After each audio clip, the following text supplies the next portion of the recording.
ലോക്സഭാ തെരഞ്ഞെടുപ്പ് അടുത്തതോടെ പ്രതിപക്ഷത്തെ എങ്ങനെയെങ്കിലും തളർത്തുക എന്നതാണ് ബി ലക്ഷ്യം വെക്കുന്നത്. അതുകൊണ്ട് തന്നെ ഏതൊക്കെ വഴികളിൽ ആക്രമിക്കാൻ കഴിയുമോ ആ വഴികളൊക്കെ തേടുകയാണ് ബി. പ്രധാനമായും ബി ഉപയോഗിക്കുന്ന ആയുധമായ കേന്ദ്ര ഏജൻസികളെ തന്നെയാണ് പലയിടങ്ങളിലും ബി പ്രയോഗിക്കുന്നത്.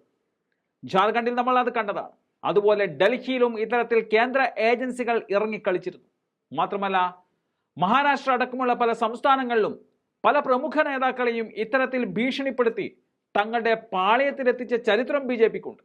അത്തരത്തിൽ ഇപ്പോൾ ഏറ്റവും ഒടുവിലത്തെ കണ്ണിയായി സമാജ്വാദി പാർട്ടി അധ്യക്ഷൻ അഖിലേഷ് യാദവിനെ തേടിയാണ് കേന്ദ്ര ഏജൻസികൾ എത്തിയിരിക്കുന്നത്.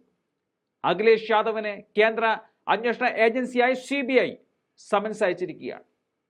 അനധികൃത ഖനന കേസിലാണ് അഖിലേഷ് യാദവിന് CBI നോട്ടീസ് അയച്ചിരിക്കുന്നത്.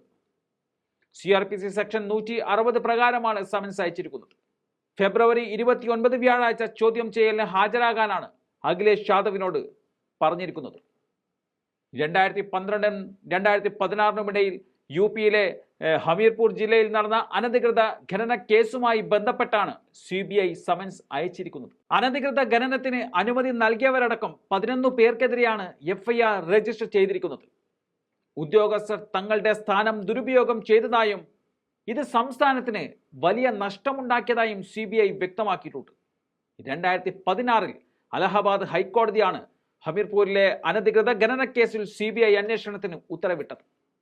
പ്രകൃതി വിഭവങ്ങൾ കൊള്ളയടിക്കുന്നത് അനുവദിക്കാനാകില്ലെന്നും കർശന നടപടി വേണമെന്നും അലഹബാദ് ഹൈക്കോടതി ഉത്തരവിൽ പറഞ്ഞിരുന്നു. ഈ വിഷയത്തിലാണ് അടുത്ത ദിവസം അഖിലേഷ് CBIക്ക് മുന്നിൽ ഹാജരാകേണ്ടത്. തെരഞ്ഞെടുപ്പ് അടുത്തതോടെ ED, CBI തുടങ്ങിയ ഏജൻസികൾ തങ്ങളുടെ പുറകെ എത്തുമെന്ന് തങ്ങൾക്കറിയാമെന്നും ഒരു സമൻസിലും ഭയപ്പെടുന്നവരല്ല തങ്ങളെന്നും സമാജ്വാദി പാർട്ടി അറിയിച്ചു കഴിഞ്ഞിട്ടുമുണ്ട്. രാഷ്ട്രീയമായി തന്നെ ഇതിനെ നേരിടാനാണ് സമാജ്വാദി പാർട്ടിയുടെ നീക്കം.